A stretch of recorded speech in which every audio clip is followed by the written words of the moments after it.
Salut les trilobites, alors comme prévu on va parler de la superstar de Jurassic Park. Non, ce n'est pas Jeff Goldblum même s'il le mériterait, mais bien du T-Rex.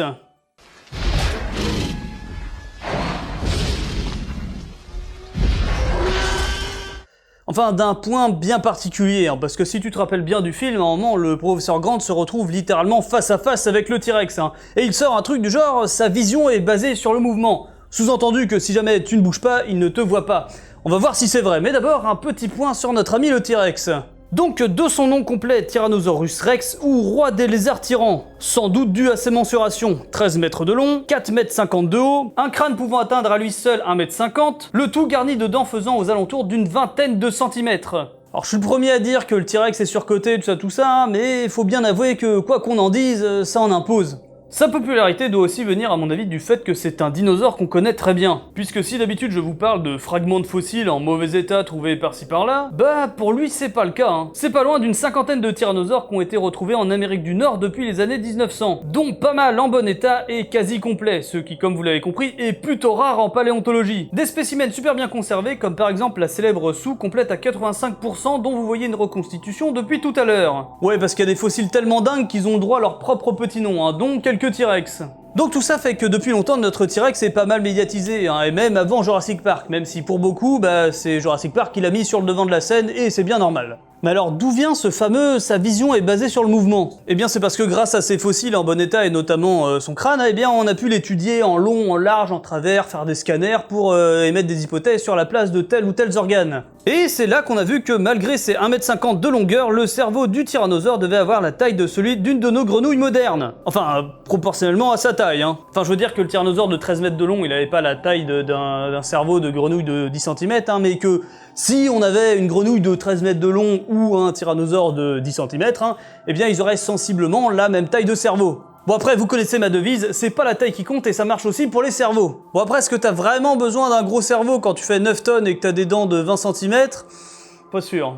Bon bref, comme on dit familièrement que les grenouilles ne voient leur proie que lorsqu'elles sont en mouvement, même si en vrai c'est plus compliqué que ça, et ben je suppose qu'à l'époque on s'est dit que c'était pareil pour le T-Rex. Sauf que concrètement, on n'en sait rien.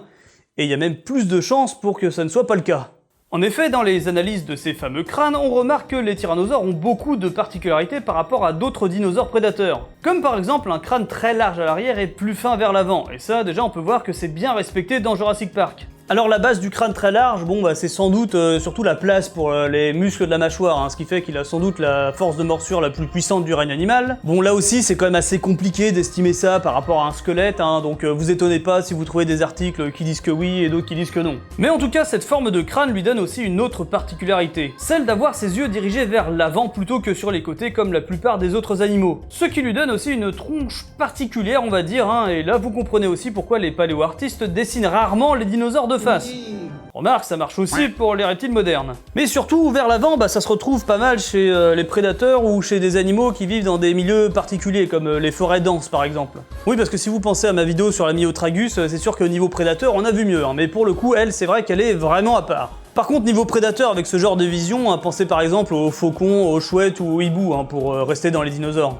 Et c'est pas pour rien, c'est comme pour nous, la vision vers l'avant ça permet une vision binoculaire, donc une meilleure estimation des distances, ce qui est pratique comme j'avais dit pour tenter des embuscades ou éviter des obstacles, sauf que ça réduit le champ de vision. Donc à partir de là, notre Grant à 2 mètres du nez du T-Rex, il est mal barré.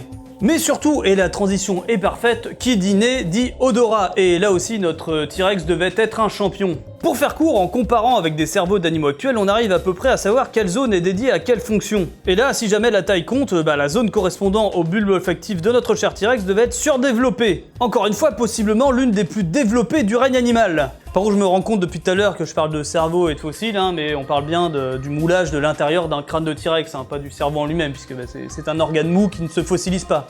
On est bien d'accord? C'est bon, on peut reprendre. J'ai lu certains articles qui le comparaient ou même plus efficace que celui des vautours, qui sont parmi les seuls oiseaux ayant un odorat efficace, et pas qu'un peu puisqu'ils sont capables de sentir une carcasse à des kilomètres à la ronde. Ce qui à mon avis d'ailleurs donna l'hypothèse du T-Rex charognard plutôt que chasseur, mais ça c'est un autre débat. D'ailleurs charognard ou pas, à la distance où était Grant, là ça devait pas sentir la rose des prés mais plutôt la mort. Donc conclusion, à cette distance, mouvement ou pas, notre cher paléontologue il aurait de grandes chances de finir en casse-croûte pour T-Rex. si on part du principe qu'ils seraient intéressés par ce genre de petite proie. Pour en revenir au film, c'est normal d'avoir ce genre de choses qui paraissent dépassées maintenant, hein. Le premier Jurassic Park c'était il y a 25 ans maintenant. À l'époque on n'avait pas trouvé autant de fossiles de T-Rex, hein, et la technologie n'était pas aussi développée. Alors qu'aujourd'hui on peut littéralement scanner un fossile sans avoir besoin de le sortir de la roche. D'ailleurs il me semble que dans Le Monde Perdu ils ont un petit peu redonné de nez au T-Rex, hein, et il y a un des personnages qui dit qu'il a l'un des odorats les plus développés. Mais comme je suis pas sûr, je vous laisse me le confirmer dans les commentaires. Et même sans ça, et même après tout ce temps, le T-Rex de Jurassic Park, il est toujours pas trop mal niveau représentation, hein, contrairement à d'autres animaux du film. Hein. Et il y a aussi des trucs que j'ai pas abordés, genre les plumes, le cri, ou charognard, ou chasseur, là. Mais ça, je me le garde pour une prochaine fois, j'aurai sans doute l'occasion d'en parler. Avant le 1 million d'abonnés, un palier auquel j'ai dit que je ferais un Jurassic Truc sur le T-Rex. Ouais, je me mouille pas trop. Hein. Et comme d'hab, si le sujet vous intéresse, il y aura en lien dans la description et à la fin de la vidéo, une vidéo d'Entracte Science à peu près sur le même sujet. Hein. Bon, après, en attendant le 1 million d'abonnés, je souhaite la bienvenue à tous les nouveaux trilobites et je vous dis à la prochaine!